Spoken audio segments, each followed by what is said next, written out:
Bonjour à tous. Normalement, vous devez nous entendre, nous voir. Donc, bienvenue. On va attendre 2 petites minutes avant de démarrer. J'en profite du coup pour vous présenter assez rapidement l'outil pour savoir comment il fonctionne. Donc, c'est un outil français, hein. Vous avez le chat à droite là dans le menu pour interagir, pour poser vos questions. On vous proposera d'utiliser l'outil questions qui est adapté, qui nous permettra de les synthétiser plus facilement. Sondage, on n'utilisera pas aujourd'hui. Vous avez le nom des participants qui s'affiche à droite. Et enfin, si à la fin plutôt des temps d'échange, vous souhaitez intervenir à l'oral, voilà, pour préciser une question ou autre, il faudra nous le faire signe par chat et on vous fera monter sur scène, hein, donc pour que vous puissiez afficher vidéo et audio. Voilà.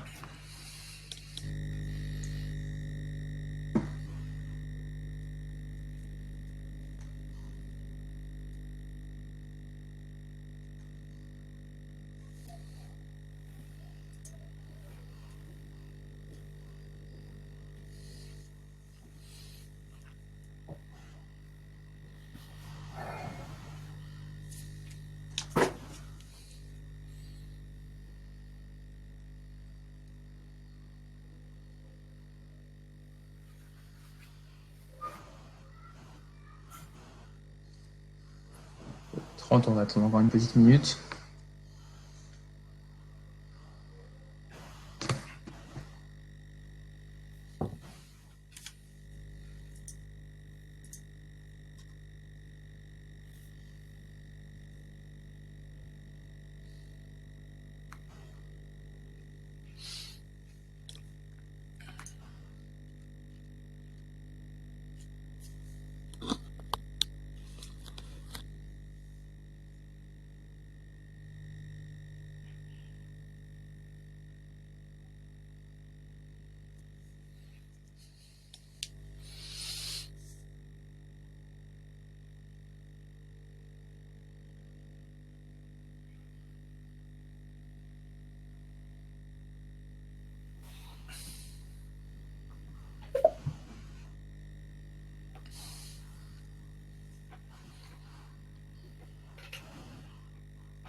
Et 31, on est une cinquantaine.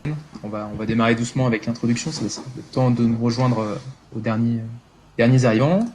Donc, bienvenue à tout le monde. Donc, je m'appelle Valérian Pep. Je suis responsable marketing de l'une des sociétés à l'initiative de ce webinaire, qui est la société ICO, qui croise deux métiers, métier du conseil et métier du développement web, spécifiquement appliqué au territoire.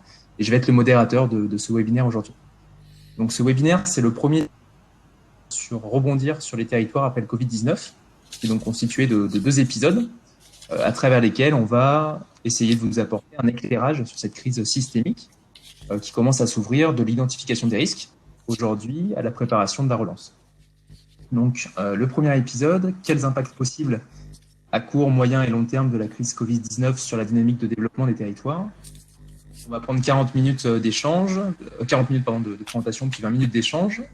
Cette présentation sera animée par Olivier Portier, analyste territorial, dirigeant d'OPC et associé de SIX, et David Kousquer, dirigeant de Trendéo, Observatoire de l'emploi et de l'investissement en France pour suivre les tendances de l'économie française. Donc, 3 parties sur ce premier épisode. En fait, on va vous détailler du coup ces impacts possibles de la crise sur ces différents temps à 3 niveaux, niveau macro, niveau intermédiaire et niveau micro. Et donc, Olivier et David prendront successivement la parole pour vous présenter ces différents éclairages, ces différents diagnostics. On aura le second épisode qui sera organisé la semaine prochaine, lundi 25, même jour, même heure, à 10h30, qui sera lui animé par Vincent Passini, qui est enseignant-chercheur au CNAM en prospective territoriale, et consultant associé de SIX et cofondateur de ICO, et qui sera co-animé avec Claude Mario, et consultant, président de Réseau et Territoire, et lui aussi associé de SIX. Donc ce second épisode portera sur préparer la relance territoriale et interterritoriale, avec quelles valeurs et principes d'action. On vous enverra le lien à la fin pour vous inscrire. Vous l'avez aussi sur la page d'inscription, via laquelle vous êtes inscrite aujourd'hui. Donc voilà, sans plus tarder, je vais passer la main à Olivier et David, pour qu'ils puissent vous faire leur présentation, et du coup on ouvrira un temps d'échange, de questions à la fin de chacune de ces 3 sous-parties. Voilà, pour un petit peu plus d'interactivité. Bon webinaire. Olivier, vas-y. Bon, tout d'abord, je me présente, donc Olivier Portier. Bon, excusez-moi, je peux pas vous montrer ma bobine parce que j'ai une très mauvaise connexion Internet. Comme je suis à Boulogne-Billancourt, c'est-à-dire au fin fond d'une zone très rurale, j'ai du mal à me connecter. Donc voilà, très rapidement, je suis spécialisé sur les logiques d'analyse et d'observation territoriale. Et l'idée aujourd'hui, c'est effectivement de vous présenter les premiers éléments d'analyse qu'on essaye de produire pour essayer de suivre un petit peu les impacts de la crise. David Kousker, Trindéo. Trindéo a été créé en 2009 pour collecter des données économiques à travers la presse et les publications en ligne et en faire un outil de suivi des tendances en temps réel de l'économie française par secteur d'activité, territoire, à travers les créations et suppressions d'emplois, les levées de fonds et différents éléments qu'on collecte et qu'on organise dans une base de données. On suit également depuis 2016 des évolutions de l'investissement industriel mondial. Et je vous présenterai un petit peu plus tout ça de façon détaillée dans la deuxième partie. Est-ce que du coup, David, tu peux lancer le déroulé? Ok. Alors, Et nous mettre, tac. Est-ce que voilà. Tiens. Ah ben voilà, ça va plus avancer maintenant. évidemment. Bon, du coup, donc en fait, notre webinaire Tu m'as donné la s'organise. main ou pas? Ah, Ah voilà, voilà, ça c'est y est. bon. Donc, on va dérouler notre propos en trois temps. Un premier qui sera centré sur ce que je qualifie d'impact macroéconomique de la crise sur les territoires. Et ça, c'est une réflexion qui peut plutôt s'inscrire sur une perspective à moyen long terme. Ensuite, un second temps, un second niveau d'analyse qui est plutôt centré sur les impacts économiques sectoriels. Donc là, on se situe à un niveau intermédiaire. Et ensuite, un troisième niveau, et ça, ce sera la partie que présentera David, qui est centré sur, d'une certaine manière, comment essayer d'appréhender en fait les impacts de la crise en temps réel dans les territoires et d'un point de vue économique. Donc du coup, sur le premier temps, David, est-ce que tu peux avancer? Voilà, donc notre idée, si vous voulez, on s'est mis à réfléchir donc, de manière collective et au regard du caractère éminemment systémique de la crise, on s'est dit qu'effectivement, il fallait essayer de chercher à l'appréhender à trois niveaux différents d'analyse. C'est un petit peu les trois temps en fait de ce webinaire. Donc une première approche qu'on qualifie de macro et qui est centrée sur ce qu'on appelle les moteurs du développement, je vais y revenir, et qui permet de produire en fait des éléments d'analyse, mais à caractère plutôt anticipateur et non pas en termes de mesure des impacts réels de la crise. Mais ce qui est intéressant avec cette approche, c'est qu'elle est très transversale, donc elle permet de tenir compte des différentes dimensions des économies locales, et elle s'inscrit un peu plus loin qu'une perspective d'analyse purement de court terme. Elle s'inscrit plutôt dans une logique même de moyen-long terme. Ensuite, c'est le deuxième niveau d'analyse qu'on qualifie de méso, c'est cette approche sectorielle que je vais vous présenter également. On a procédé, notamment en partenariat avec la DCF, à essayer de déterminer en fait le degré d'exposition possible des tissus économiques locaux à la crise.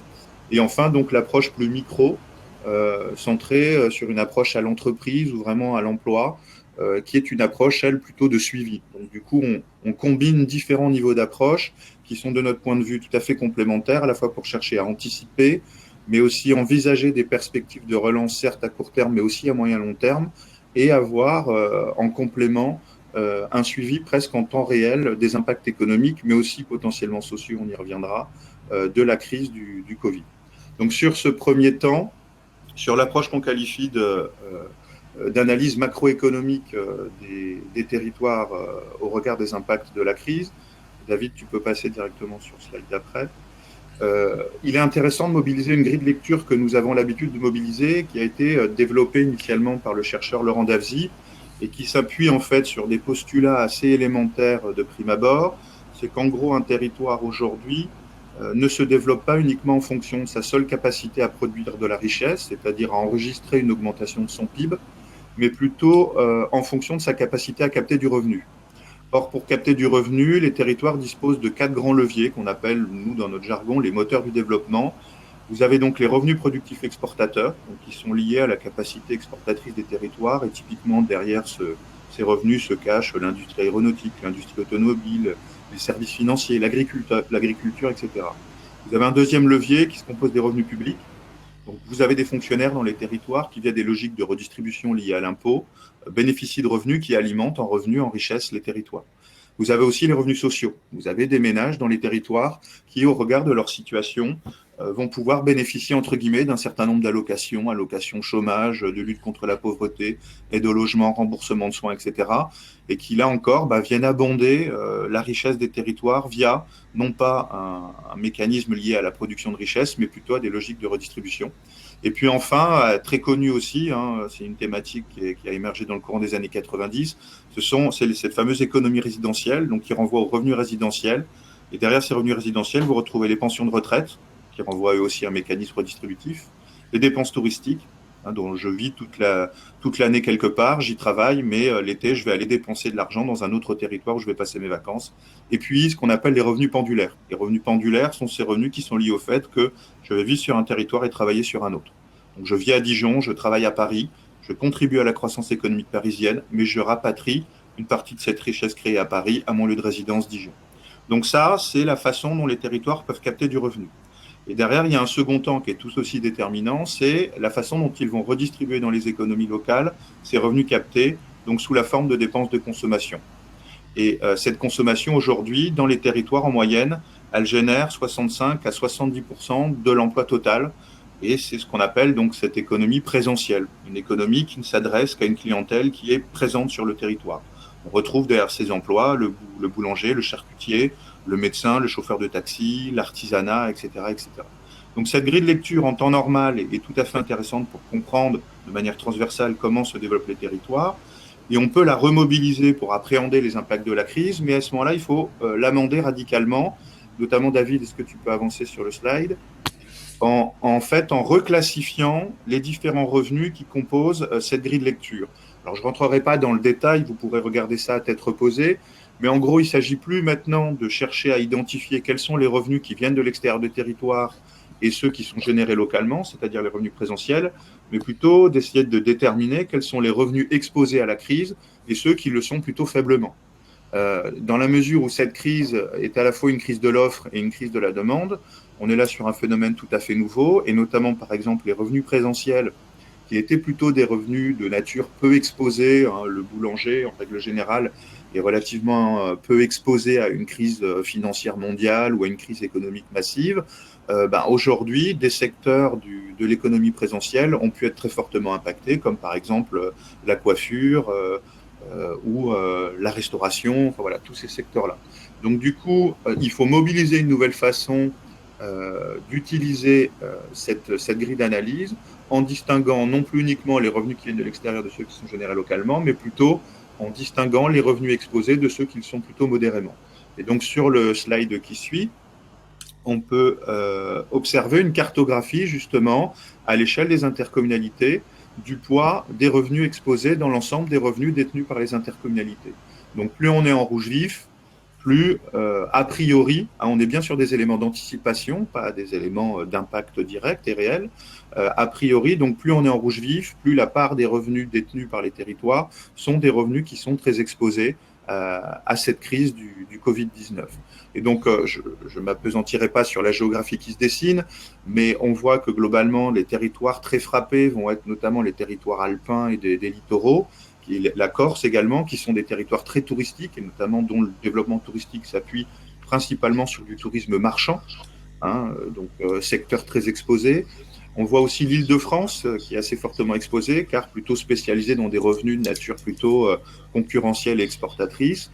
Et puis, on voit cette fameuse bande de la diagonale aride qui s'étend grosso modo du Grand Quart Nord-Est vers le Grand Quart Sud-Ouest, qui apparaît plutôt en clair et qui semblerait plutôt un peu moins exposée que d'autres territoires.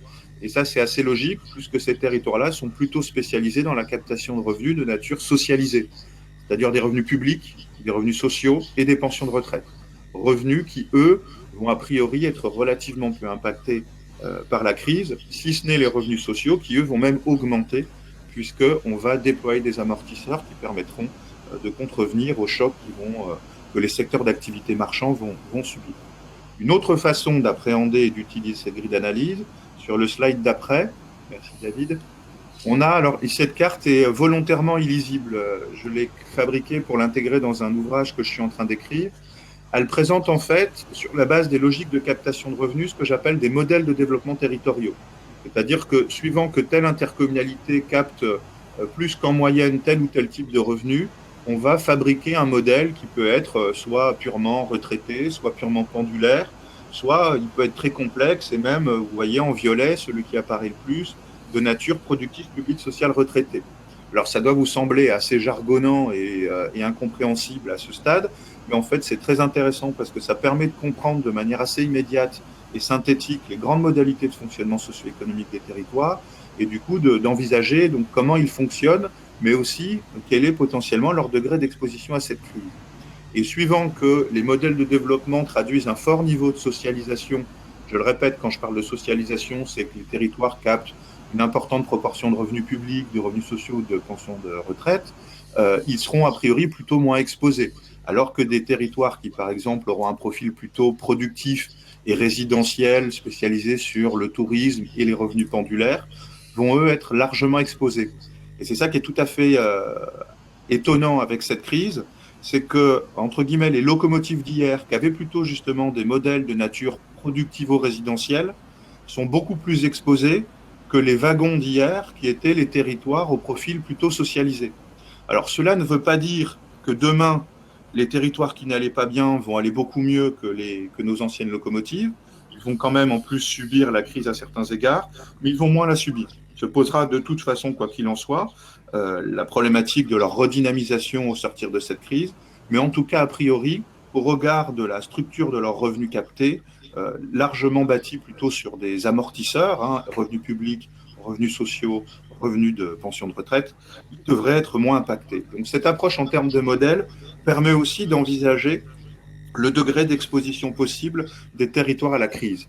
Pour continuer d'enfoncer le clou sur cette grille d'analyse, sur le slide d'après, vous avez... David, tu peux... Ouais, attends, désolé, mais le bouton marche plus. Alors, qu'est-ce que c'est que ce bazar? Ça bug? Ouais, alors, attends, hop. Voilà. Ouais, merci. Sur ce slide-là, vous avez sur la partie gauche la structure moyenne des revenus captés par les 22 métropoles françaises. Et vous voyez qu'en moyenne, dans les métropoles, les revenus productifs exportateurs représentent 24,2% de l'ensemble des revenus captés. Les revenus publics, 11,2%, les transferts sociaux, 14,3%, et l'économie résidentielle, un peu plus de 50%. Donc déjà, premier constat standard, les revenus résidentiels constituent le principal levier de captation de revenus pour les territoires, et ce même bien plus que les revenus productifs concurrentiels.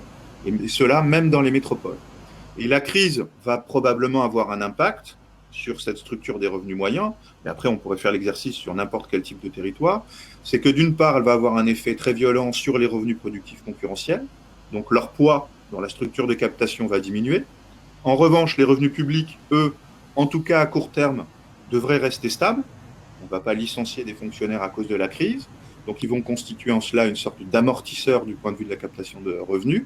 Donc s'ils restent stables en valeur absolue, en revanche, en proportion, en valeur relative, ils vont augmenter. Les transferts sociaux, compte tenu des difficultés sociales aiguës auxquelles on va être confronté, vont probablement exploser. Donc leur poids va augmenter tant valeur absolue que valeur relative. Et les revenus résidentiels vont eux aussi diminuer. Ils vont diminuer pourquoi? On peut le voir sur le slide d'après. Vous voyez donc ici la décomposition des revenus résidentiels. En partant de la gauche, on voit les pensions de retraite, ensuite les dépenses touristiques. Un quatrième levier que je n'ai pas évoqué parce qu'il est plutôt marginal, c'est les revenus des capitaux fonciers et immobiliers. Et en violet, les revenus pendulaires. Donc je vis à Dijon, mais je travaille à Paris. Donc déjà, le premier constat, on voit qu'en réalité, dans les métropoles françaises, le premier levier de captation de revenus, c'est les pensions de retraite. Et ça s'observe à peu près dans toutes les strates de territoire. Donc ces pensions de retraite, elles vont plutôt a priori ne pas être exposées à la crise du Covid. Donc en valeur absolue, elles ne vont pas bouger, mais elles monteront en valeur relative parce que notamment les revenus productifs vont diminuer. Les dépenses touristiques vont probablement s'effondrer, notamment sur le segment tourisme marchand, sans doute un peu moins sur la partie tourisme non marchand, c'est-à-dire en résidence secondaire. Et les revenus pendulaires vont eux aussi sensiblement diminuer, parce que derrière des revenus pendulaires se cachent des actifs qui travaillent potentiellement dans des secteurs très exposés. Donc du coup, la structure des moteurs de développement des territoires va sensiblement se transformer, et ça aura un effet évidemment sur leur trajectoire de développement. Donc voilà un premier instrument que l'on peut mobiliser aujourd'hui pour essayer d'appréhender quelle pourrait être l'intensité du choc qui va frapper les territoires. Est-ce que tu peux te mettre sur le slide d'après? Ensuite, il y a ce second temps dont je vous ai parlé tout à l'heure. Là, on travaille à partir de la captation de revenus. je vous ai dit, il y a un second temps qui est tout aussi déterminant, c'est celui de la consommation locale. Et on le voit bien avec la crise, ce qui est finalement assez nouveau, c'est qu'on est confronté donc à la fois à une crise de l'offre, mais aussi à une crise de la demande. Et il y a un enjeu absolument colossal qui se dessine aujourd'hui à l'échelle macroéconomique nationale, mais aussi dans les territoires, de relance de la consommation pour redynamiser notamment l'économie présentielle qui constitue, comme je l'ai dit tout à l'heure, presque 3/4 de nos emplois aujourd'hui. Et donc ici, vous avez deux cartes qui vous présentent à gauche ce que j'appelle la propension locale à consommer, c'est-à-dire la capacité qu'ont les territoires à redistribuer dans leur économie locale les revenus qu'ils ont captés. Donc en fait, plus le chiffre est important, plus ça veut dire en gros qu'il faut beaucoup d'argent dépensé pour créer un emploi présentiel supplémentaire. Donc en fait, plus le chiffre est faible, plus la propension locale à consommer est bonne, et donc plus l'indicateur est performant. Et ensuite, à droite, c'est un peu la résultante, c'est la densité en emploi présentiel pour 100 habitants. Donc plus la densité est élevée, plus le nombre d'emplois présentiels pour 100 habitants apparaît important. Donc en gros, on peut observer ici des territoires qui sont plutôt, entre guillemets, spécialisés dans l'économie présentielle et qui donc potentiellement pourraient être très fortement impactés du fait de la panne de consommation qui risque de se prolonger même au-delà du confinement, compte tenu du maintien de certaines fermetures de commerce ou de secteurs, et aussi une certaine forme de réticence de la part des consommateurs qui va rester par rapport encore à la peur de la contamination, ou éventuellement, et surtout à mon avis, à la peur du chômage.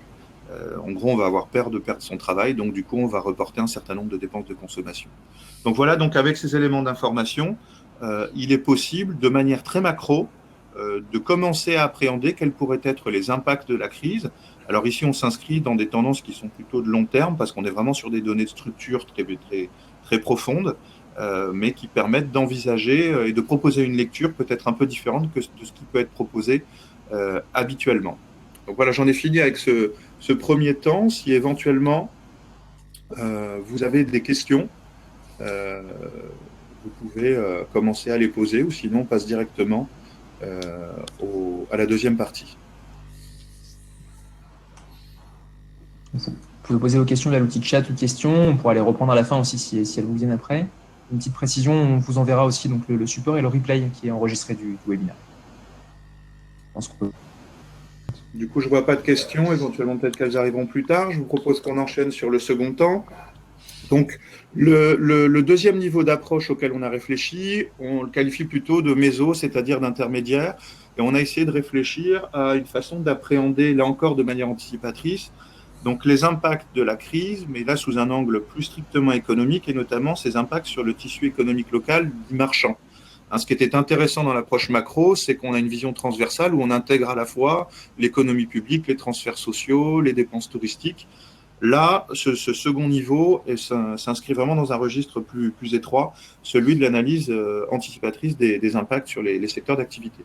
Donc là, vous avez une carte sous les yeux qui a été construite à partir d'un travail que nous avons réalisé avec la DCF et Vincent Passini, où on a essayé de déterminer sur la base d'un peu de bon sens, pas mal d'analyses, d'études sectorielles produites, d'informations communiquées sur les sites internet spécialisés. Nous avons essayé de déterminer au niveau de la NAF 732, c'est-à-dire la NAF, les secteurs d'activité, la nomenclature la plus fine des secteurs d'activité, si tel ou tel secteur était plutôt fortement exposé, modérément exposé ou faiblement exposé à la crise à court terme. Ici, on s'inscrit résolument dans une réflexion de court terme parce que cette crise est tellement complexe et il y a des phénomènes d'imbrication qui vont se mettre en place et qui vont faire que potentiellement à moyen long terme, d'ailleurs, la grille que nous avons fabriquée ne sera plus totalement valide.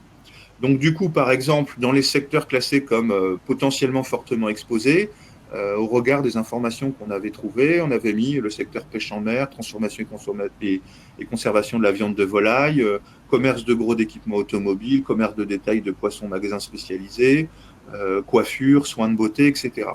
Donc au total, sur les 732 secteurs d'activité, on en avait 453 qu'on avait classifiés comme étant fortement exposés, 126 modérément et 153 plutôt faiblement.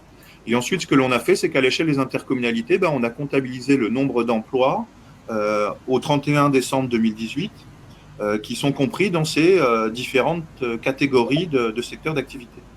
Et les résultats nous ont donné la carte suivante, qui est à certains égards relativement proche de celle proposée à partir des revenus, où on voit effectivement notamment la spécialisation touristique de certains territoires, notamment dans les Alpes et en Corse, continue de traduire une forte exposition des territoires à la crise. On voit l'Alsace aussi dans la partie Grand Est qui semble a priori assez exposée. Et puis aussi, on a tous les territoires assez fortement encore spécialisés dans la production, notamment concurrentielle, des Pays de la Loire, sur la partie nord des Pays de la Loire. Et on voit en revanche, là encore, émerger en creux, si je puis dire, plutôt les intercos de la diagonale, donc du vide, du Grand Quart Nord-Est, alors un peu moins en Nord-Est, quand même, qui a été assez immédiatement touché, mais des territoires plutôt là, moins exposés a priori à cette crise du Covid. Donc là, c'est encore, je le répète, un exercice un peu de projection qui nécessairement est perfectible. Et d'ailleurs, on va essayer de l'améliorer, soit avec les territoires, qui vont nous dire non, nous, ce secteur-là, chez nous, il a très bien résisté, donc à ce moment-là, on pourra changer le secteur de catégorie. Ou aussi, au regard des nouvelles informations qui remontent, on va essayer d'améliorer notre typologie. Mais c'est évidemment un exercice conventionnel qui vise à être amélioré en permanence, et ce, de manière collective. Et ensuite, sur le slide d'après, on a procédé à un exercice, là encore pour essayer de se projeter un peu plus. Nous avons croisé en fait deux dimensions, le degré d'exposition possible des territoires à la crise actuelle, avec leur niveau d'exposition à la crise de 2008. Ce niveau d'exposition à la crise de 2008, on l'a appréhendé à partir de ce qu'on appelle l'effet local, qui nous permet en fait, l'effet local, d'évaluer en fait la dynamique de création d'emplois sur une période donnée. Donc cette période, en l'occurrence, c'était 2007-2009, indépendamment des effets de spécialisation économique. Et donc, du coup, on avait soit des territoires qui avaient un effet local négatif, ça voulait dire qu'ils avaient été peu résilients face à la crise de 2008, ou un effet local positif, ils avaient été plutôt résilients. Et de l'autre côté, on a ceux qui sont a priori fortement exposés à la crise d'aujourd'hui, ou plutôt moins qu'en moyenne. Et ça nous permet de déterminer 4 grandes catégories. En rouge, celles fortement exposées au choc de 2008 et a priori fortement exposées à la crise actuelle. En vert, à l'opposé, c'est celles qui étaient peu exposées, qui avaient bien résisté au choc de 2008, et qui sont faiblement, ou modérément exposées à celles de 2020. Et ensuite, au milieu, vous avez les deux catégories intermédiaires. Donc l'idée ici n'est pas encore de prétendre lire dans une boule de cristal et afficher ce qui va se produire, mais plutôt de réfléchir, de poser des éléments de réflexion pour envisager effectivement ce qui pourrait se produire au regard d'une capacité de rebond passé, de résistance passée, et au regard de ce qu'on envisage pour la suite. Alors, la limite évidemment de l'exercice, c'est que la nature de la crise de 2008 n'est pas du tout la même que celle d'aujourd'hui. Donc c'est là où il faut mobiliser cet exercice de manière relativement prudente, mais il nous semble malgré tout intéressant de le produire et de procéder à ce type d'analyse. Alors, voilà pour les éléments relatifs à cette approche méso. On a fabriqué tout un tas d'autres typologies un peu plus sophistiquées. On est en train de les retravailler. Mais là, aujourd'hui, on a peu de temps en plus, donc c'était pas l'objet de vous présenter l'essentiel des éléments d'analyse sectorielle que l'on a produits. Alors, je vois qu'il y a une première question. Est-ce que j'essaie d'y répondre? Oui, tout à fait. Oui, vas-y. Alors, si je comprends bien, c'est un questionnement à caractère un peu méthodologique. Comment on mesure la structure des revenus à l'échelle locale? En fait, ça, effectivement, on n'est pas nombreux à savoir le faire. Il faut s'appuyer sur énormément de données directement mises à disposition par le système statistique public, d'autres qu'il est nécessaire d'acheter pour fabriquer effectivement et compiler ces différentes données. Alors, on peut le produire à l'échelle intercommunale. En deçà, notamment au niveau communal, ça commence à poser problème parce que ça soulève une problématique de robustesse de l'information. Parce que l'information n'est pas hyper précise, on est obligé pour certaines de partir de données régionalisées, comme les dépenses touristiques, et de les répartir au niveau local avec des clés de répartition. Alors comme on est sur des très grandes masses, ça semble assez robuste, c'est-à-dire pour le dire simplement, j'ai rarement trouvé des territoires, par exemple, très touristiques dans le bassin minier et à contrario, des territoires hyper productifs sur les littorales. Donc jusqu'à présent, la méthode utilisée semble tout à fait robuste, mais parce qu'aussi on la mobilise à des niveaux géographiques qui ne vont pas être trop fins, et donc du coup l'intercommunalité ou le bassin de vie me semble être l'échelon minimal à l'échelle de laquelle on peut mobiliser cette grille d'analyse et la mettre en application. Donc effectivement, ces données-là, on ne les trouve pas sur le site de l'INSEE. Il y a Laurent Dalzy qui les fabrique, moi de mon côté. Et vous pouvez trouver d'ailleurs dans des travaux que j'ai faits pour l'ADCF, dans 2 études qui ont été publiées en 2011 et 2016, des éléments d'analyse qui renvoient à cette structure des revenus. Voilà, je ne sais pas s'il n'y a pas d'autres questions. Olivier, il y a 2 questions dans le chat en fait. D'accord. Les 2 dernières.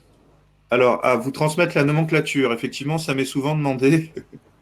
Là, vous me faites répondre à une question qu'on allait évoquer tout à la fin. En fait, on est en train de créer un observatoire des impacts territoriaux de la crise avec des partenaires, notamment la DCF, dans laquelle en fait on va synthétiser et éditorialiser en fait toute l'information que nous avons produite jusqu'à présent. Et dans le cadre de cet observatoire, nous mettrons effectivement à disposition, il faut qu'on y réfléchisse et sous quelle forme, les éléments de méthode. Après, livrer comme ça la typologie, ça nécessiterait du coup qu'on travaille ensemble aussi, notamment peut-être à sa redéfinition en local. Mais c'est quelque chose sur laquelle on travaille et sur laquelle on n'a pas encore complètement statué. Ensuite, deuxième question, quelle mesure et quel impact de la pandémie sur le secteur primaire ? Alors, je ne suis pas un spécialiste de l'agriculture. Il semblerait que pour le moment, sur certains secteurs agricoles, la crise n'ait pas eu d'impact, en tout cas à court terme. Je précise bien, il est très important de raisonner suivant différentes temporalités. Mais après, avec les effets systémiques, peut-être que l'agriculture sera finalement plus impactée, notamment en ayant des difficultés à trouver les débouchés habituels, par exemple à l'export, ou si la chaîne logistique est mise à mal, ce qui semble être le cas et ce qui semble être de plus en plus intense. Mais ça, je pense que David pourra vous parler de ça mieux que moi. Il est possible que le secteur soit très touché. Je sais là, de manière totalement pragmatique et personnelle, que la viticulture a pu être touchée parce que justement, pour le vin, ils ont eu des problèmes à l'export. Beaucoup de commandes ont été annulées, par exemple avec le Japon. Donc ces secteurs-là, peut-être déjà à court terme, ont subi un premier choc, mais à moyen terme, ça risque aussi d'être compliqué si les frontières ne sont pas réouvertes, si les chaînes logistiques et de transport ne sont pas rétablies. Ensuite, il y a encore une question qui est tombée. Ce n'est pas une question, je pense. Alors, on me dit que la FNO serait intéressée pour suivre nos travaux. Pourquoi pas, j'ai l'habitude de travailler avec eux, donc je pourrais effectivement leur signaler le développement de notre observatoire. Mais j'ai vu que parmi les inscrits, il y avait beaucoup d'agences d'urbanisme. Donc, effectivement, on va en parler à la FNO. Et de toute façon, comme on va travailler en main dans la main avec l'ADCF, l'ADCF travaillant beaucoup avec la FNO, je pense qu'on va pouvoir effectivement réfléchir en commun, sachant que j'ai vu que beaucoup d'agences avaient développé des protocoles d'analyse des impacts sectoriels qui ressemblent un peu à ceux qu'on a produits. Donc, il pourrait être intéressant d'essayer de fusionner un petit peu les différentes méthodes plutôt que de tous partir sur des typologies différentes. Ensuite, une autre question. Analyse cumulée des impacts climatiques et sanitaires est-elle envisageable ? Alors moi, je ne suis pas du tout spécialisé sur les questions climatiques et sanitaires, mais effectivement, je le disais en introduction, cette crise est systémique. Donc il apparaît absolument déterminant de chercher à l'appréhender de manière systémique, donc dans toutes ses composantes. Surtout que nous considérons qu'il est impératif à la fois de s'inscrire dans une réflexion de court terme, et en gros, c'est aujourd'hui ce qui se déploie, c'est-à-dire notamment massivement des politiques de soutien à l'offre. Mais ensuite, il faut aussi réfléchir à moyen long terme pour savoir comment on relance l'économie et notamment en tenant compte d'un certain nombre de critères, particulièrement les critères environnementaux. Donc évidemment, nous, dans le cadre de l'observatoire qu'on va monter, on va essayer d'intégrer des éléments relatifs à ces questions et notamment d'ailleurs, on va associer à ces travaux conduits dans le cadre de l'observatoire Isabelle Delannoy, qui est une spécialiste des problématiques environnementales et notamment, peut-être que certains d'entre vous connaissent, de l'économie symbiotique. Donc évidemment, nous, on a vocation à essayer de déployer une approche transversale, mais après, en termes d'observation en tant que telle, est-ce qu'on en aura les moyens au regard des informations disponibles ? Ça, c'est une autre question. Ok, je vois qu'il n'y a plus d'autres questions.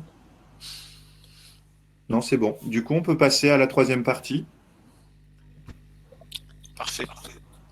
Merci Olivier. Alors, le suivi en temps réel des impacts économiques de la crise. Donc ça c'est une partie qui s'appuie sur les données produites par Trindéo. Trindéo ouvert en 2009, une base de données qui est l'Observatoire de l'emploi et de l'investissement, dans laquelle on structure l'information sur l'économie française, principalement les créations d'emplois, les suppressions d'emplois, les investissements importants, les levées de fonds, le suivi des startups.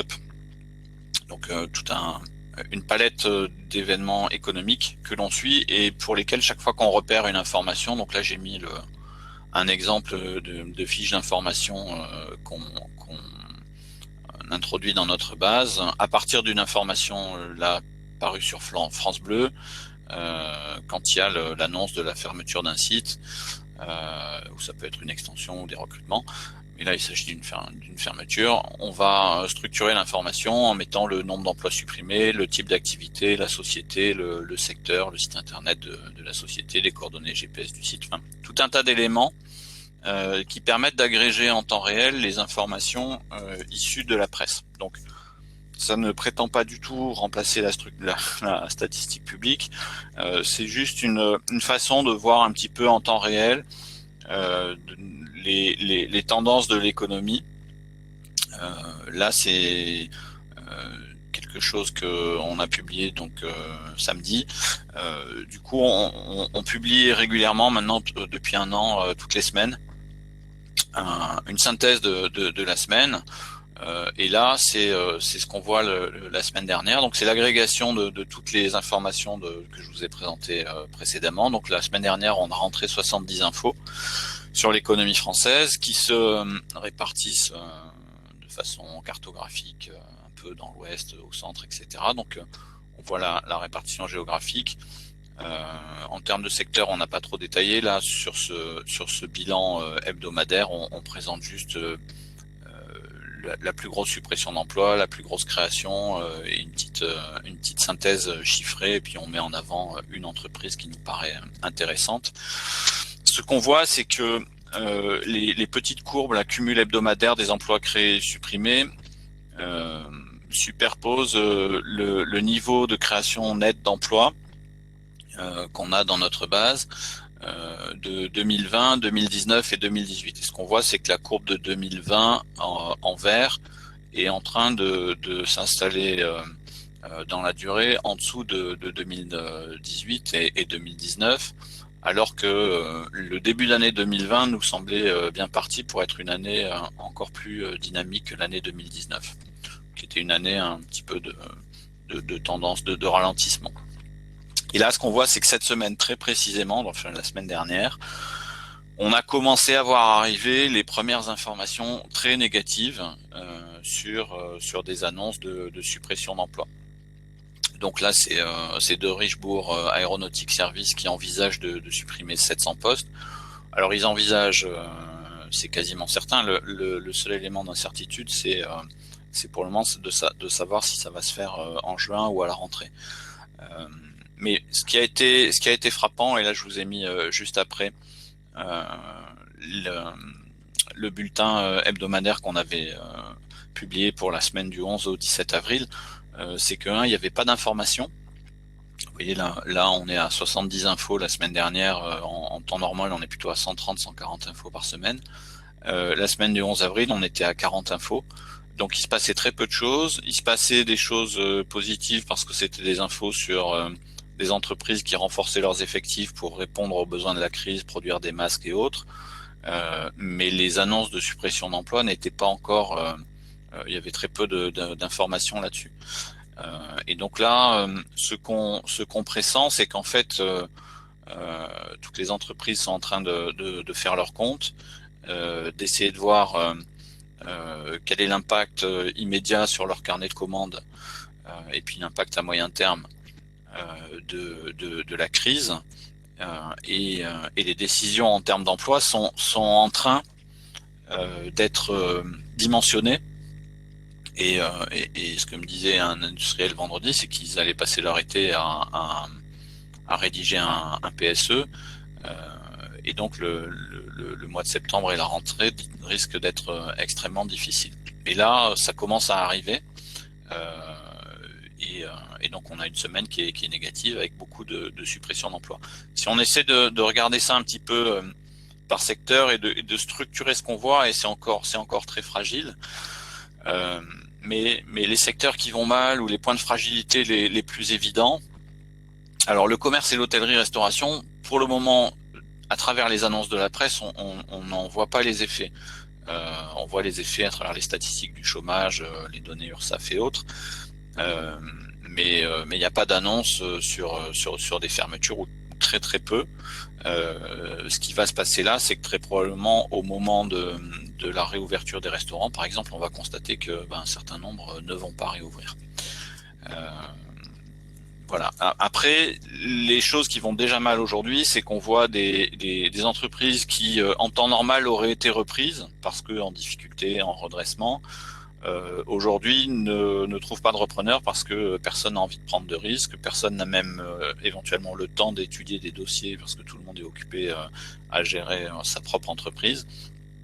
Donc, ce qui de façon immédiate intervient, c'est que les reprises d'entreprises ou les entreprises qui sont déjà fragiles vont souffrir plus durement que d'habitude.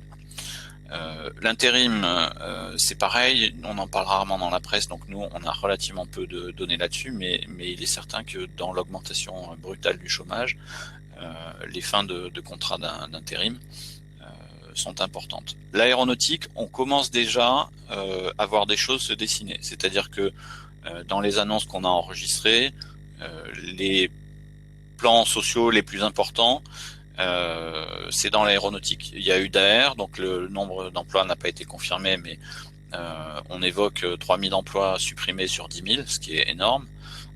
Air France a annoncé qu'ils allaient avoir des fermetures de sites et des réductions d'effectifs. Et donc on a vu de Richebourg aéronautique, donc toute la filière et les sous-traitants, puisque Airbus pour le moment a dit qu'ils allaient tenir, mais on a toute une filière qui est fragilisée. Et l'automobile, pour le moment, il n'y a pas encore eu d'annonce. Il y en aura probablement, mais ce qu'on se dit, c'est qu'il est possible que l'automobile reparte, c'est-à-dire que les commandes qui n'ont pas été faites pendant le confinement soient simplement reportées, et donc ça pourrait être moins difficile pour l'automobile que pour l'aéronautique, avec des tas d'éléments de précaution parce qu'on ne sait pas très bien, et ça dépend aussi notamment des mesures de soutien qui seront mises en place par le gouvernement pour soutenir la filière.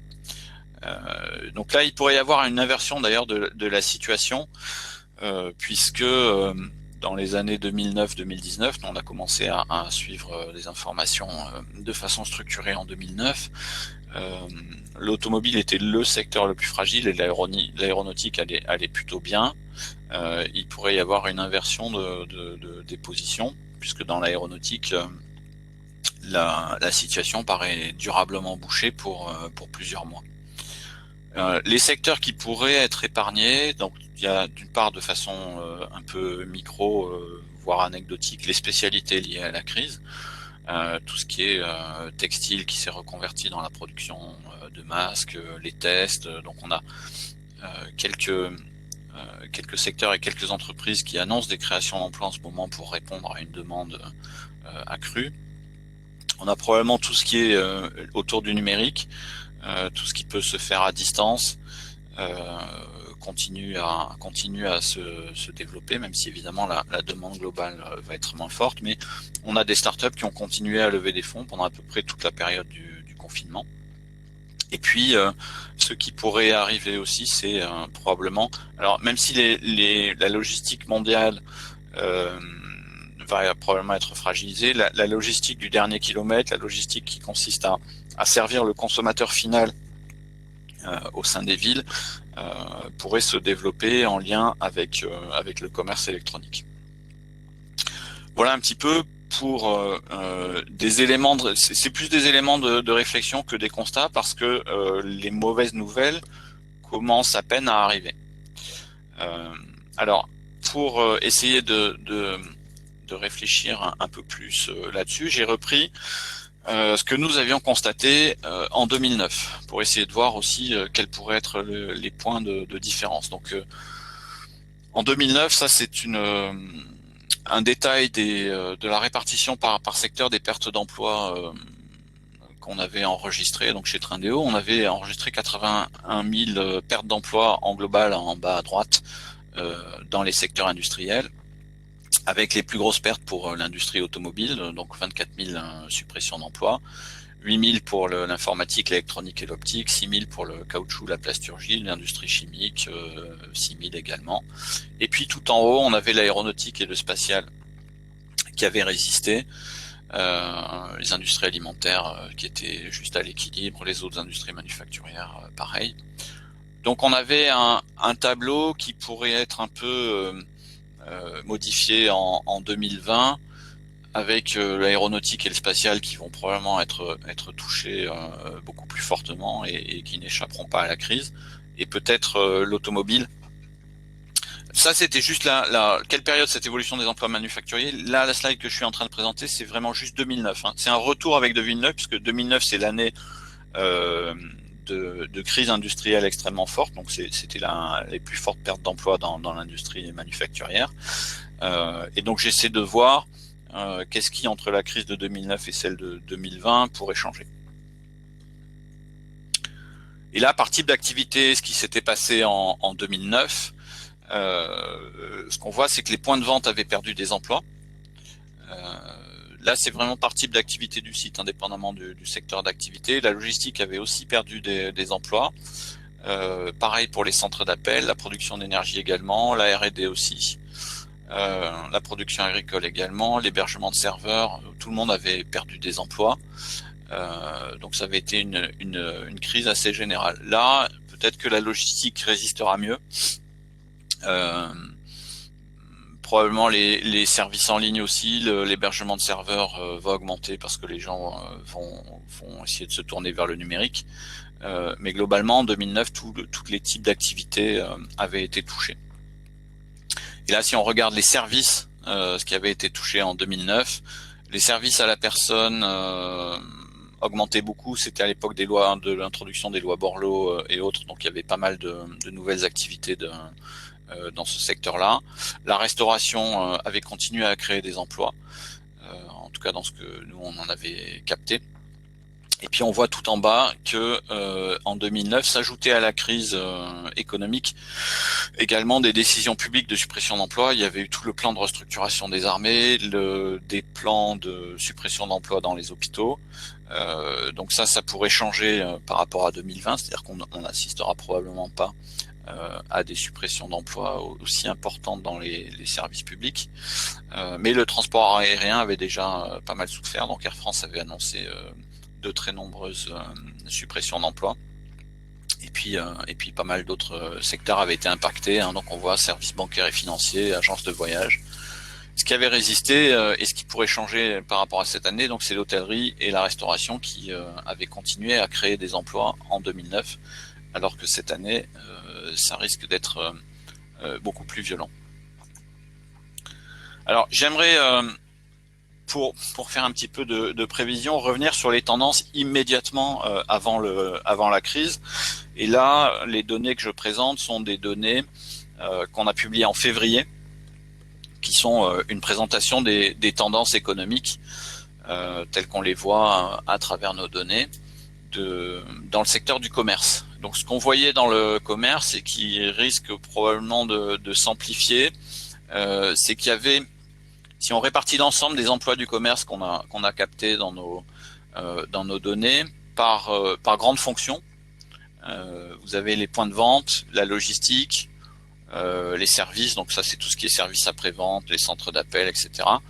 Le numérique, ça c'est j'y reviendrai après, c'est un nouveau type d'activité qu'on identifie à partir de 2019. Les activités de siège, ce qu'on voit c'est que le secteur du commerce en 2009 globalement avait créé 18 000 emplois nets, alors que la crise était très forte. En 2010, avec la reprise, il était passé à 30 000 emplois nets.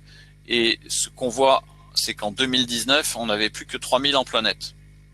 Donc le secteur du commerce avait fortement ralenti sur toute la période 2009-2019 en termes de création d'emplois.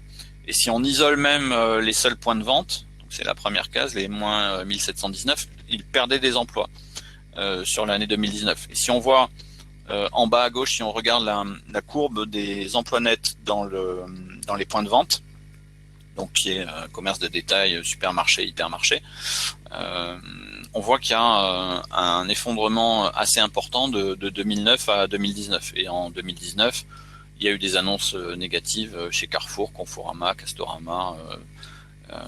Et là, ce qu'on voit notamment, ce qui est l'information qui est sortie hier, c'est que Alinéa est en redressement judiciaire, par exemple. Donc ça, c'est il y a 2000 emplois en jeu.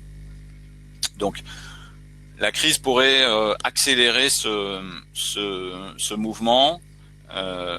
Donc le secteur du commerce pourrait perdre encore beaucoup d'emplois, avec des créations d'emplois dans la logistique qui sont en augmentation. On voit bien sur l'ensemble de la période, on a de bonnes années pour les emplois dans la logistique liés au commerce en 2016, 2017, 2018, 2019. Mais ça ne suffit pas à compenser la baisse globale des emplois dans les points de vente. Donc là, il y a un vrai point noir pour la suite.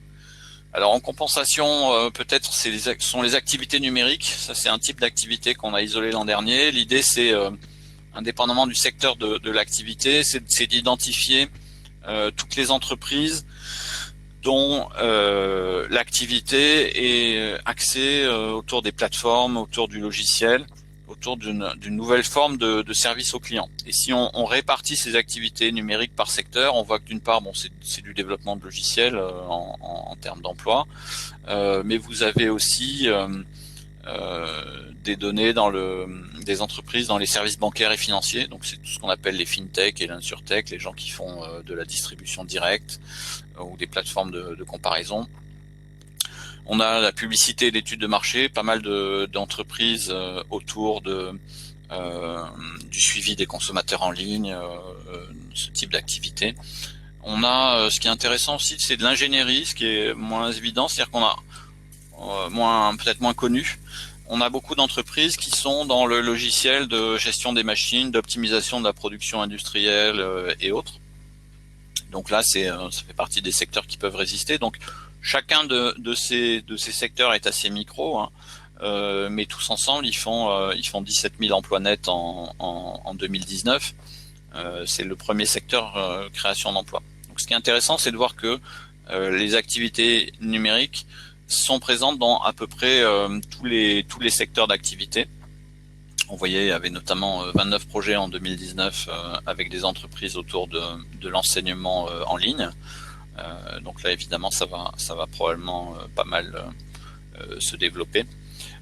Donc l'hébergement de données informatiques aussi, tout le monde va vouloir sécuriser ses accès en ligne et l'accès à l'information. Donc il y a des projets de data center qui ont été annoncés la semaine dernière, par exemple. Donc ça fait partie des secteurs qui vont probablement se renforcer dans la crise. Là, c'est une analyse de la répartition territoriale de ces activités numériques. Alors, le handicap ou la limite de ces activités, c'est qu'elles diffusent très peu, paradoxalement. C'est-à-dire que autant elles permettent que l'activité soit accessible de partout, autant aujourd'hui, dans les emplois créés, elles sont très concentrées. On a 36% de ces créations d'emplois numériques qui sont sur Paris. C'est très concentré dans les grandes métropoles. Après, autre point intéressant à suivre dans la crise, et ce sont des données qui sont issues de notre bilan publié en février 2019, ce sont les entreprises de taille intermédiaire. Ce qu'on voit, c'est que dans la partie bleue, c'est le total des créations et suppressions d'emplois par taille d'entreprise de 2009 à 2019. Ce qu'on voit, c'est que les entreprises de taille intermédiaire sont celles qui ont créé le plus d'emplois nets sur l'ensemble de la période, avec les entreprises qui sont à peine en positif, les grandes entreprises, pardon, et les PME et micro-entreprises qui sont un petit peu en dessous des entreprises de taille intermédiaire. Et ce qu'on voit avec les courbes vertes et rouges, c'est que les entreprises de taille intermédiaire, elles ont un comportement de création d'emplois sur toute la période qui est plus dynamique que les grandes entreprises, même s'il est un peu moins que les PME, et que en termes de suppression d'emplois, elles ont un comportement qui est presque aussi peu enclin à supprimer des emplois que les grandes entreprises, alors que les PME en suppriment beaucoup plus. Donc globalement, les ETI sont plus résilientes et sont un atout pour la préservation de l'emploi dans la crise. Donc je pense qu'au niveau régional et territorial, il y a aussi un travail à faire de suivi de ces ETI, parce que également les grands groupes ont un accès relativement direct aux administrations nationales pour la discussion de plans de soutien, de relance et d'aides spécifiques, de recapitalisation éventuelle. Les ETI ont probablement des accès plus difficiles, et donc il appartient plutôt aux régions de faire l'inventaire de leurs entreprises de taille intermédiaire et de voir quelles sont éventuellement les mesures à prendre pour leur permettre de passer ce cap difficile. Là, c'est un point pour les startups. L'idée, c'est juste de montrer que elles font un volume net d'emploi de 10 000 emplois par an à peu près. Et donc, c'est un réservoir et un potentiel de croissance. Là aussi, extrêmement concentré de façon territoriale, puisque les 31 premières zones d'emploi françaises cumulent 85% des emplois créés par les startups. Mais probablement dans la crise, ce sont des entreprises dont il faut s'attacher à préserver le potentiel de croissance et faire attention à ce que les plus dynamiques d'entre elles ne soient pas victimes d'un retournement. Voilà pour les quelques éléments immédiats de lecture de la crise, et puis quelques essais d'éléments de prévision qu'on peut voir à travers les données de Trindéo. Olivier a rajouté donc une carte de l'évolution des demandeurs d'emploi. Oui, effectivement, c'est aussi...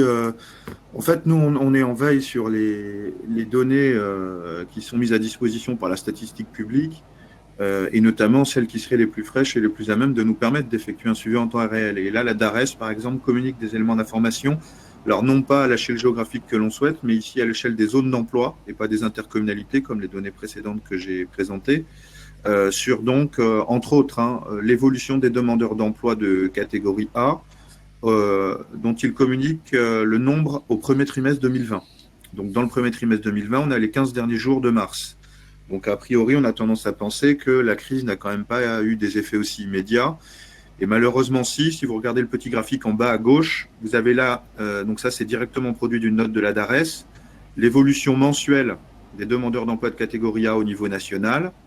Et vous voyez tout à droite, on la voit à peine, mais il y a voilà, merci David, ce qu'ils ont appelé aux États-Unis le mur du chômage. Alors le nôtre, heureusement, il est sans proportion avec celui des États-Unis, mais c'est malgré tout presque 250 000 demandeurs d'emploi en plus recensés sur le mois de mars. Donc en gros, en 15 jours de crise, on va dire, on a eu au regard de l'évolution la plus forte que l'on a pu observer depuis que la DARES recense les demandeurs d'emploi de cette façon, c'est-à-dire depuis 1996, et en avril 2009, on avait eu une augmentation mensuelle de 75 000 demandeurs d'emploi. Donc vous voyez le différentiel, 250 000 aujourd'hui, 75 000 au plus fort, notamment des impacts de la crise en post-2008. Donc on voit bien malheureusement que les effets de la crise sont d'une certaine manière immédiats. Alors si économiquement, David le disait, ils ont mis un petit peu de temps à commencer à être perceptibles, mais ça y est, cette semaine, avec les données Trindéo, on commence malheureusement à voir la digue qui se fend. En tout cas, du point de vue du chômage, on voit déjà les effets de la crise. Et notamment, c'est lié au fait que les plus fragiles, les plus précaires, qui étaient par exemple recensés par Pôle emploi comme des catégories B ou C, c'est-à-dire des demandeurs d'emploi qui exerçaient une activité plus ou moins longue dans le mois, en fait, avaient des contrats précaires qui ont fait que ces contrats ont été suspendus. Et donc, du coup, ils sont venus abonder cette catégorie A qui se compose donc des chômeurs, entre guillemets, totaux, c'est-à-dire en recherche d'emploi et qui n'ont pas travaillé dans le mois. Donc, on voit d'ores et déjà ici du point de vue du chômage, les effets de la crise, et vous voyez qu'après géographiquement, on a à peu près du rouge partout, sauf encore dans certains territoires, dans certaines zones d'emploi de la diagonale aride, particulièrement en Occitanie. Alors le paradoxe, c'est que, enfin ça n'en est pas un, mais il faut qu'on creuse un peu.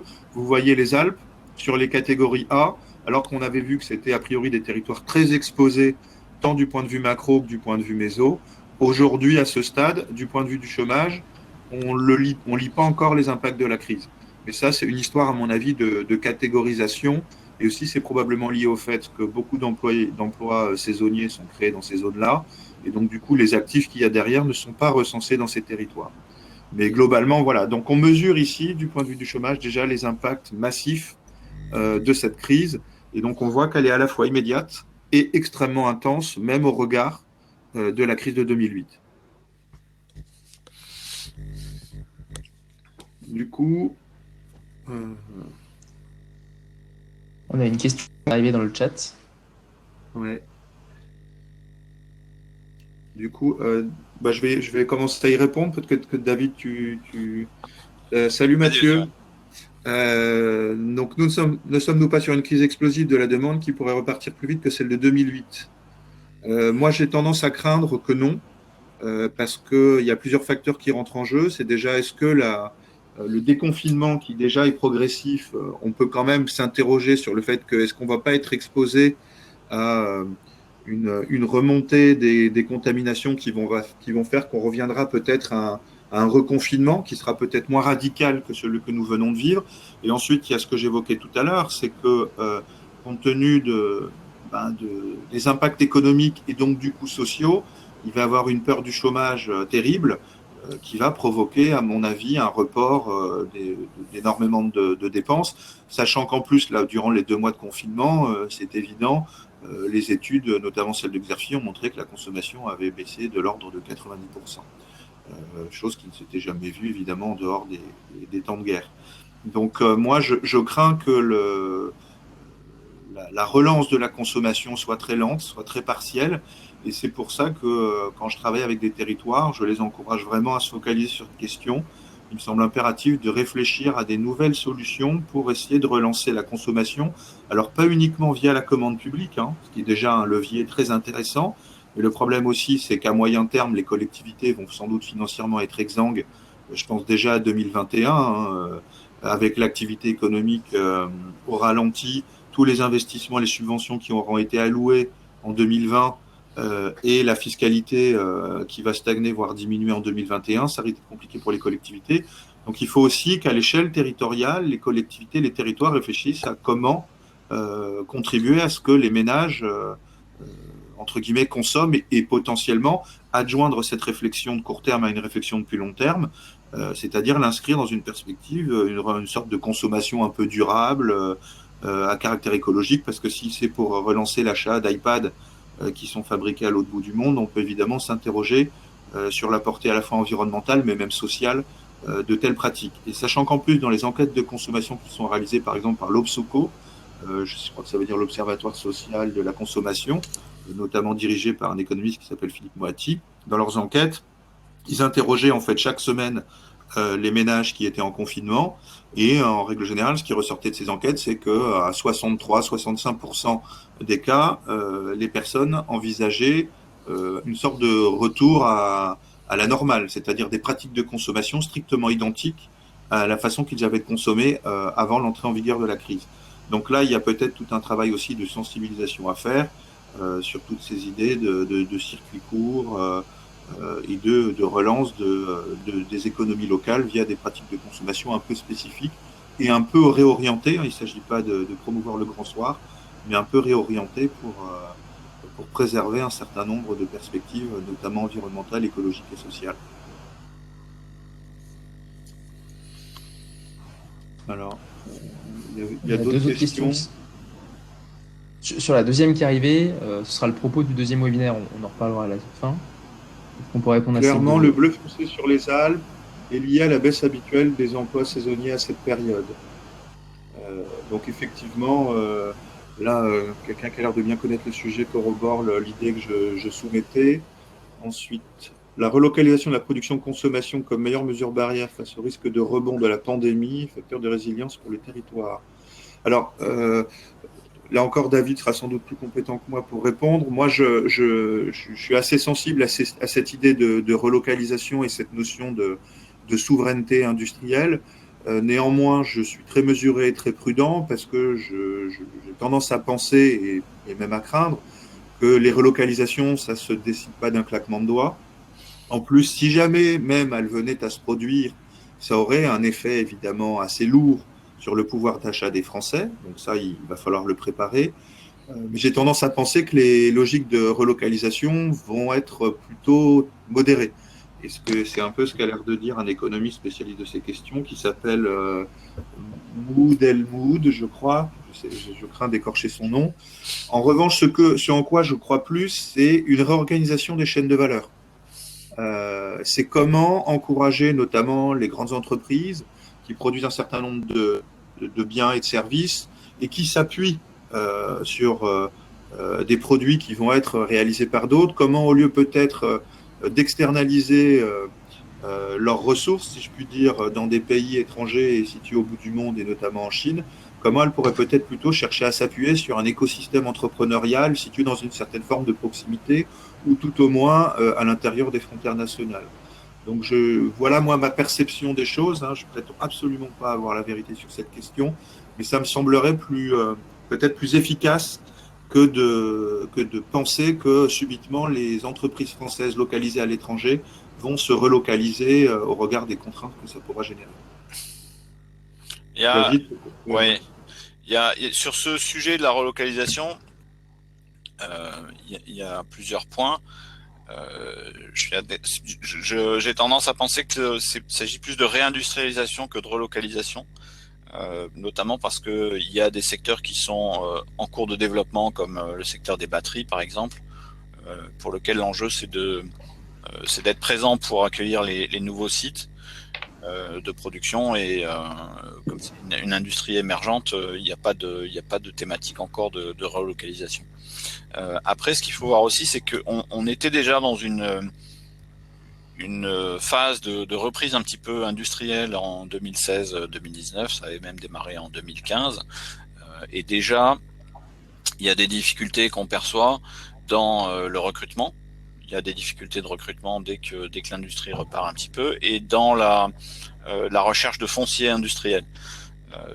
Et notamment un point auquel moi je suis particulièrement sensible, aux surfaces foncières de grande dimension. Donc, si jamais on veut encourager de la relocalisation, réindustrialisation, réorienter les chaînes de valeur et en les raccourcissant, et donc en augmentant la capacité de l'industrie française, il y a un certain nombre de problèmes à régler du côté formation et offre foncière, sinon il y a un goulet d'étranglement qui va se créer et on n'y arrivera pas. Sinon, il y a une question sur quels pourraient être les leviers locaux pour une relance de la consommation. Effectivement, sur les pistes, un peu, ce sera beaucoup plus abordé dans le prochain webinaire. Moi, je vois une première piste qui, sur un plan juridique, pose effectivement de nombreuses questions, mais je sais que ça a été déjà expérimenté, mis en place dans des territoires, même avant la crise. Ça peut être des sortes de bons d'achat locaux qui peut en plus être soumis à contrepartie. C'est-à-dire une collectivité met à disposition des bons d'achat pour acheter sur le territoire, dans un certain nombre de commerces, d'entreprises, mais ça pourrait être, et ça c'est ma vision, c'est mon idée, soumis à un certain nombre de conditions, c'est notamment pour l'achat d'un certain type de produit. Et je prends cet exemple, c'est pas pour acheter un iPad à la Fnac, sachant que là l'effet multiplicateur sur le territoire sera quasi nul.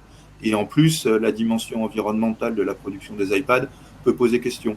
Donc ça peut être ce type d'élément de réflexion qu'on doit intégrer dans la réflexion de court terme pour à la fois essayer de sortir de ce marasme et faire que cette crise sera peut-être un peu moins violente que ce qu'on peut envisager si on arrive à mobiliser les bonnes solutions, mais aussi inscrire les actions qu'on engage dans un cadre plus lointain, dans des perspectives plus lointaines, notamment en phase avec les enjeux environnementaux. Donc voilà, juste une petite piste à ce stade, mais je pense que là, l'enjeu est tel du point de vue de la relance de la consommation, et je le répète, en moyenne aujourd'hui, la structure de notre tissu productif s'est tellement transformée depuis 50 ans que les emplois présentiels qui dépendent donc uniquement de la consommation des personnes présentes dans les territoires, c'est 65 à 70% de nos emplois. Donc c'était déjà un enjeu colossal avant la crise, ça l'est encore plus aujourd'hui, dans la mesure où on va être confronté à une panne de la consommation très, très violente. Une autre question, alors effectivement, ça a été déjà évoqué par un participant tout à l'heure. Autre fragilité, secteur de la culture et de l'événementiel, évidemment. Ça aujourd'hui, alors j'ai pas vraiment suivi, peut-être toi David, mais les mesures qui sont prises spécifiques à ce secteur, mais effectivement, c'est une catastrophe. Ça va être catastrophique dans certains territoires. On pense par exemple, c'est le plus emblématique, au Festival d'Avignon, qui exerce un effet d'entraînement sur l'économie locale absolument considérable.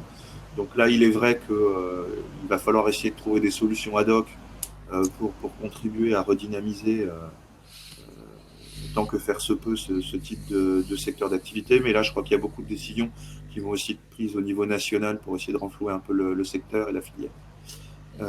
Ensuite, David, peut-être. Oui, alors sur le zéro artificialisation nette, je suis en train de faire un rapport sur la réindustrialisation, donc c'est des choses que j'ai regardées très rapidement. Sur le zéro artificialisation nette, les surfaces pour l'industrie, c'est 5% des zones artificialisées. C'est derrière le secteur loisirs et sport, stade et autres. Donc il faut pas surestimer l'impact du foncier industriel. Il y a un besoin de foncier industriel, mais on peut d'une part faire des compensations, on peut également faire des friches, on peut utiliser les compétences qu'on a dans le domaine de la dépollution. Donc il y a probablement des mesures et des moyens à mettre en place qui vont permettre ça, sachant que au final les besoins sont quand même relativement limités. Donc il y a un effort à faire, mais il est probablement pas infaisable. Et en tout cas, on peut le faire en respectant les impératifs du zéro artificialisation nette. D'autant que semblait émerger, je ne suis pas un spécialiste de la question là encore, mais un nouveau sujet avant même la crise, c'était la reconversion de certaines friches non plus industrielles, mais finalement commerciales, avec un déclin perceptible de certaines catégories de centres commerciaux.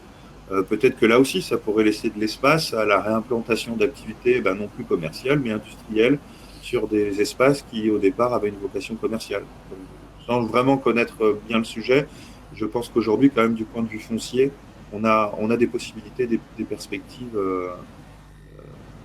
intéressantes à activer.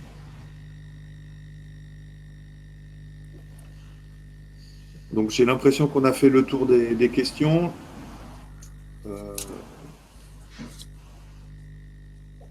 Bon, il y a des compléments sur le chat qui sont apportés par rapport à ce qu'on disait, sur notamment la logique de densification des sites.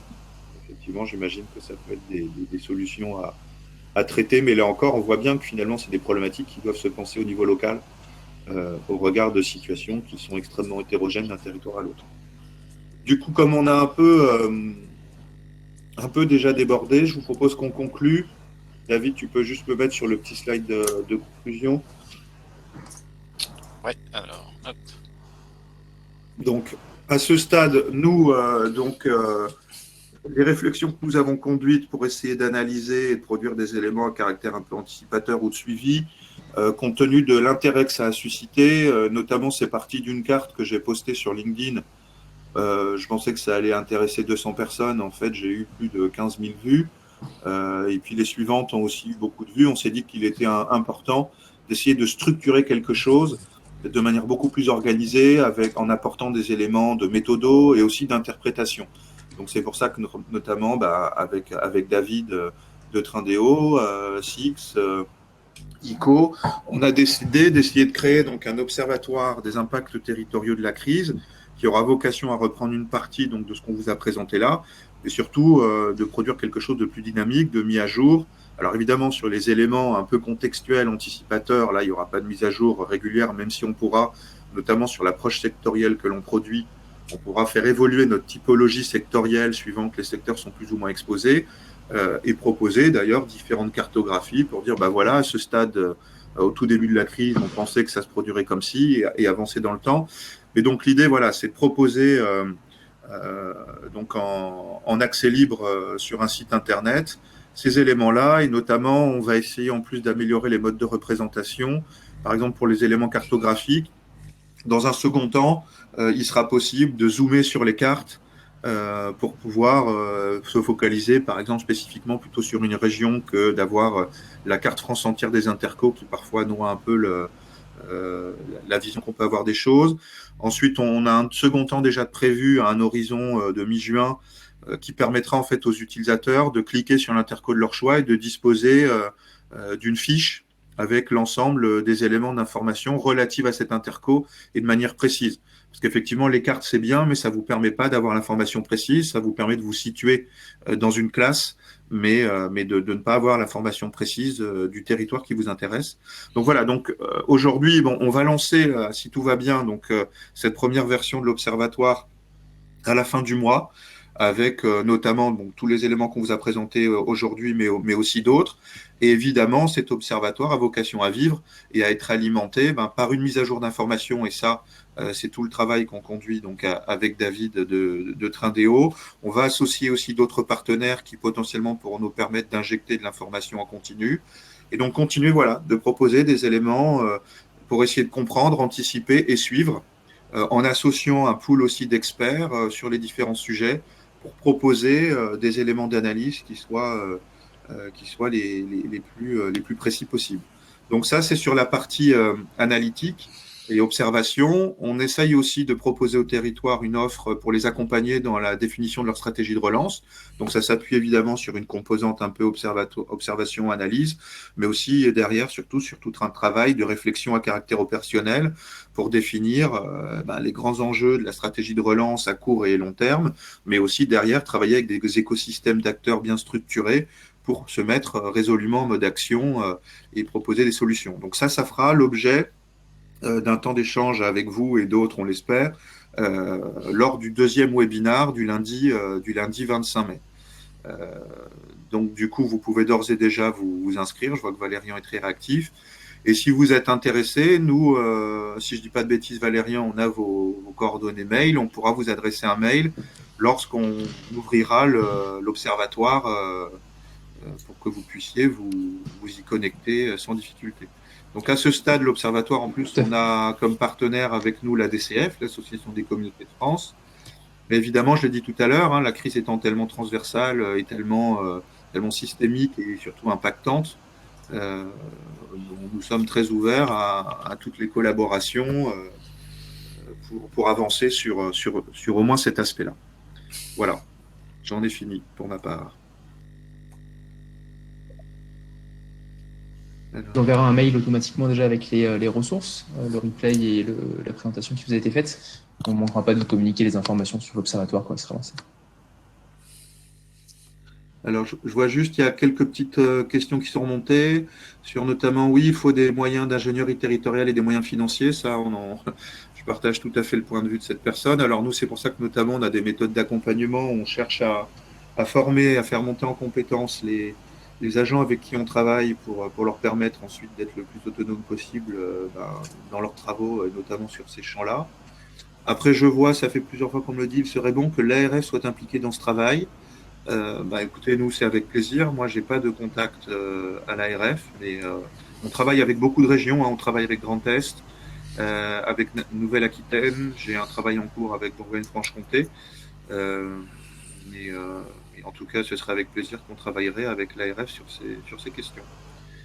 Donc voilà, il me semble que nous avons répondu à peu près à toutes les questions.